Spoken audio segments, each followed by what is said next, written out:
Selamat pagi, Miss Ata. Saya Rena Suwarta, Anthony William, dan Vincent Tatang akan mempresentasikan presentasi yang sudah kami buat mengenai quality of education. Oke. Pada bagian ini, agenda pada hari ini, kami akan membahas 4 topik, yaitu problemnya, solusi dari problem itu, idea selection, dan yang terakhir, idea implementation. Silakan Anthony untuk memulai bagiannya. Baik, Renard. Pendidikan adalah faktor paling penentu dalam kehidupan masyarakat sedunia. Di mana dalam menjalani pendidikan, kita belajar untuk menguasai hal-hal yang sangat diperlukan untuk masa depan kita. Sayangnya, pada masa sekarang, pendidikan masih mempunyai banyak masalah yang menghambat perkembangan dan kesusahan kelangsungannya dengan baik. Kelima masalah yang paling dominan adalah pertama, materi yang diberikan kurang baik.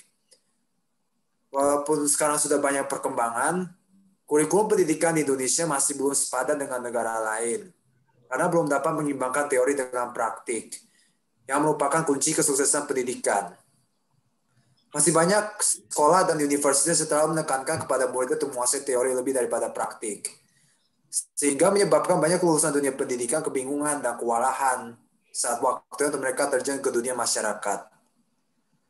Lalu ada masalah sekolah, di mana sarana prasarana sekolahnya bisa kurang memadai.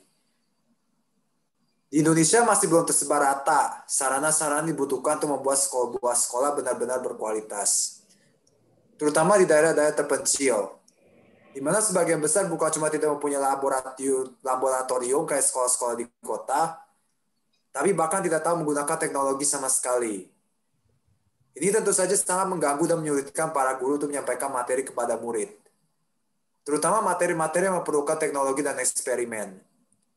Dan murid juga sama saja tidak akan bisa menangkap penjelasan guru, sehingga proses belajar mengajar menjadi tidak efisien.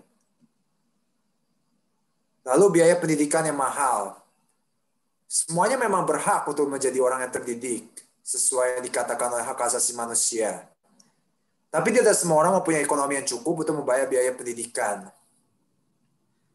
Meskipun ada bantuan berupa BOS dan sebagainya, tetap saja biaya pokoknya mahal. Terbukti masih banyak anak-anak dari keluarga yang kurang mampu tidak bisa mendapatkan pendidikan yang layak. Lalu kualitas pengajar yang buruk. Walaupun Indonesia memiliki banyak guru, sangat sedikit dalam guru tersebut yang memiliki jiwa guru. Seorang guru yang baik harus mendidik anak yang tadinya tidak pintar menjadi pintar. Bukan hanya membuat yang pintar menjadi lebih pintar. Banyak guru yang tidak bisa mendekatkan dirinya dengan murid mereka untuk dapat mengambil jalan terbaik untuk mengembangkan kemampuan mereka. Kami telah membuat kuesioner dan telah dikonfirmasikan bahwa masalah kualitas guru merupakan masalah yang paling dominan dalam berbagai faktor penghambat pendidikan. Lalu yang terakhir adalah letak sekolah yang tidak strategis. Tentu saja ini menjadi hambatan. Karena kalau letak sekolah tidak strategis, banyak muridnya yang bisa terlambat sehingga ketinggalan pelajaran dan dapat mempengaruhi pendidikan mereka secara negatif. Sesuai dengan hasil program Force International Student Assessment, Indonesia selalu ditempatkan sebagai salah satu negara terendah dalam tingkat pendidikan. Untuk nilai kompetensi membaca, Indonesia berada dalam peringkat 72 dari 77 negara. Untuk nilai matematika berada di peringkat 72 dari 78 negara. Dan untuk nilai sains berada di peringkat 70 dari 78 negara. Nilai tersebut cenderung stagnan dan tidak berubah dalam 10-15 tahun berakhir. Tentu saja hasil PISA ini sangat berpengaruh bagi Indonesia yang mengupayakan berbagai cara dapat memperbaiki nilai pendidikan Indonesia.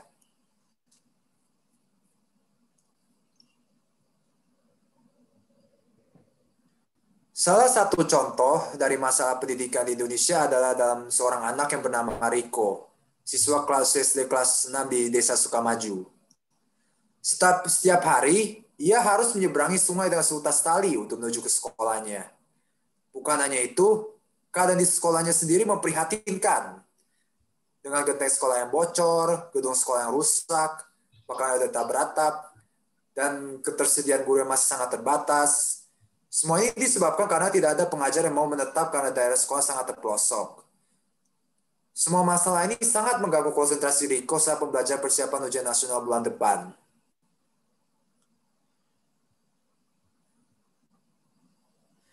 Untuk di breakdown, kita mulai dari 5W plus 1H dulu. What? Apa yang harus dilakukan untuk menangani masalah tersebut? Who? Siapa pihak yang bertanggung jawab atas kasus tersebut? Why? Mengapa kasus tersebut bisa terjadi? When? Kapan keadaan dari kasus tersebut bisa diselesaikan dan membaik? Lalu where? Di mana letak sekolah tersebut sehingga keadaannya sangat memilukan? Dan terakhir how? Bagaimana keadaan sekolah ini bisa berdampak pada persiapan para siswa? Untuk lebih dalam ada deeper why. Problemnya itu adalah Rico mengalami kesulitan berkonsentrasi dalam memperoleh pendidikan. Kenapa? Karena berbagai hambatan dari tangan saat bersekolah dalam bentuk sarana prasarana sekolah yang buruk, letak sekolah yang tidak strategis, dan guru yang tidak memadai. Semua ini disebabkan oleh kurangnya perhatian dari pemerintah terhadap sekolah-sekolah terpelosok. Karena sulitnya untuk pemerintah untuk menjangkau dan memberikan bantuan ke daerah terpelosok. Countermeasure-nya menurut kami adalah pemerintah harus memfokuskan pembangunan infrastruktur ke daerah-daerah terpelosok agar mudah menjangkau dan berkoordinasi dengan sekolah-sekolah di daerah terpelosok.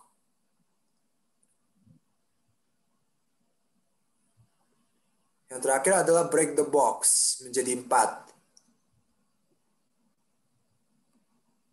Yang pertama adalah masalah strategik. Masalahnya adalah tidak mendirikan pusat pembelajaran di pemukiman yang ramai penduduk. Yang kedua adalah infrastruktur. Pembangunan infrastruktur di daerah terpelosok masih rendah. Lalu masalah koordinat. Kurangnya koordinasi dan komunikasi antara sekolah dan pemerintah. Lalu terakhir adalah masalah funding. Kurangnya pendanaan baik untuk pengajar maupun pihak sekolah. Baik, terima kasih Anthony. Sekarang saya akan membahas tentang solusi permasalahan pendidikan Indonesia.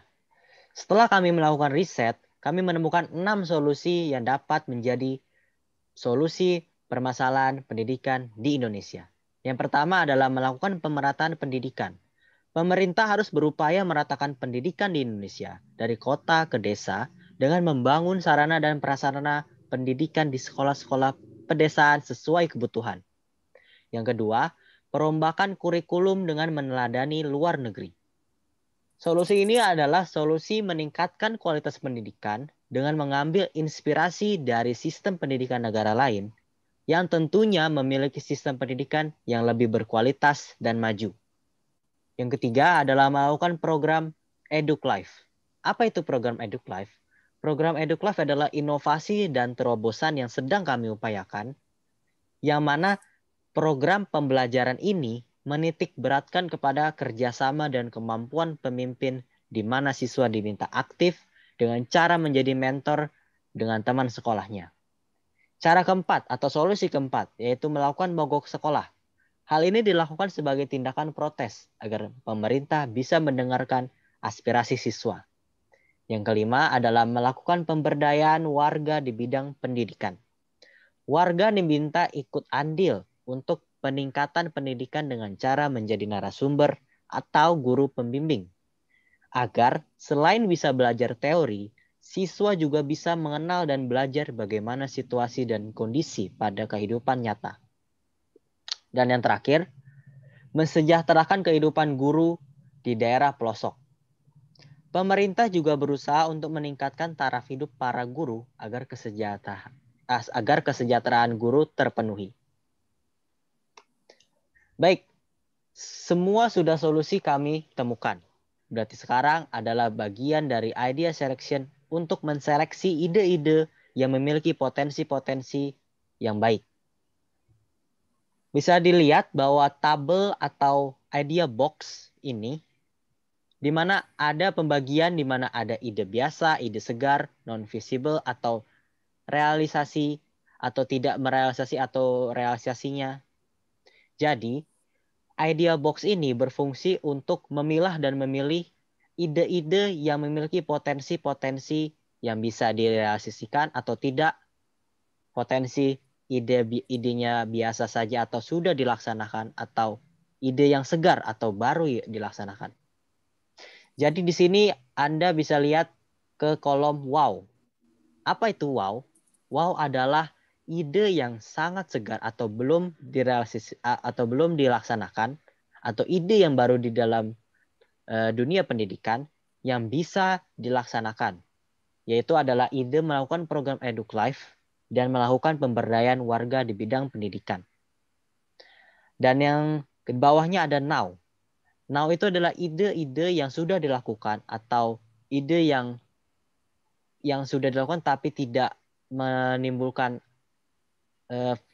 dampak yang besar, yang biasanya itu dilakukan oleh pemerintah, yang mana itu adalah melakukan pemerataan pendidikan, mensejahterakan kehidupan guru di daerah pelosok, dan sebagainya.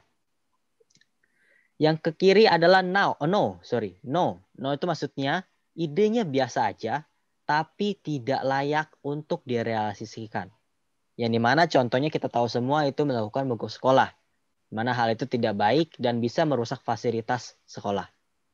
Dan atasnya yang paling terakhir ada how.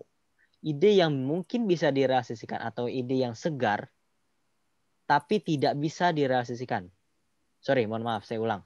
Ide yang segar atau belum ada di dalam dunia pendidikan, tetapi tidak bisa direalisasikan. Yaitu contohnya perombakan kurikulum dengan meneladani luar negeri.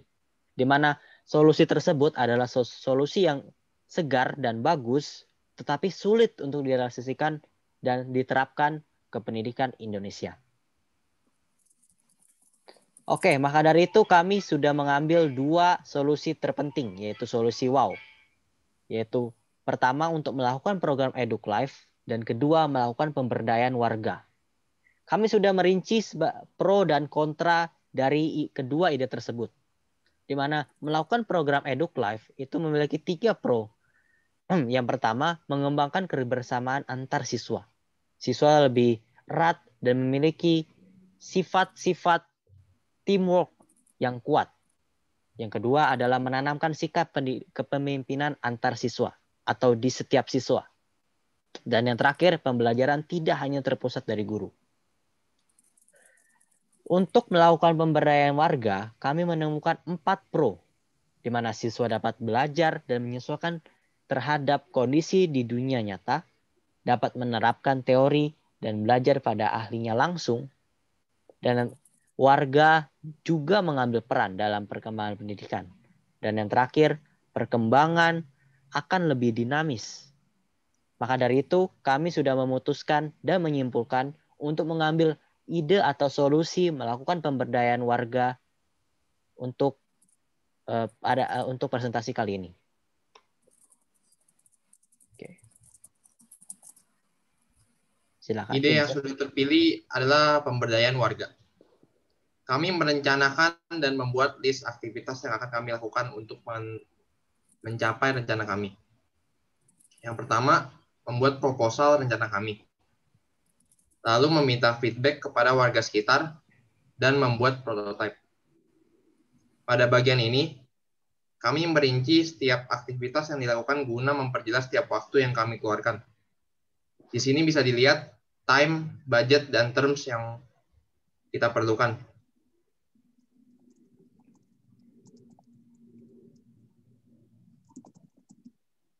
Ini buat prototipe kami. Prototipe merupakan hal penting di langkah awal pengembangan usaha. Tanpa prototipe, rencana dan kalkulasi bisa jadi tidak akurat, bahkan memungkinkan kesalahan pengambilan keputusan.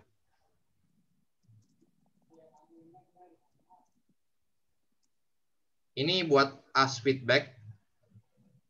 Menurut Kamus Besar Bahasa Indonesia, kuesioner merupakan alat riset atau survei yang terdiri atas rangkaian pertanyaan tertulis, bertujuan mendapatkan tanggapan dari kelompok orang terpilih melalui wawancara pribadi atau melalui pos daftar pertanyaan. Untuk memvalidasi, kita akan wawancara. Wawancara adalah proses memperoleh keterangan untuk tujuan penelitian dengan cara tanya jawab dengan bertatap muka antara pewawancara dan narasumber. Wawancara digunakan oleh peneliti dalam mengumpulkan data apabila peneliti ingin melakukan studi pendahuluan untuk menemukan permasalahan yang harus diteliti. Selain itu, wawancara juga digunakan apabila peneliti ingin mengetahui hal-hal dari responden yang lebih mendalam dan jumlah respondennya sedikit atau kecil.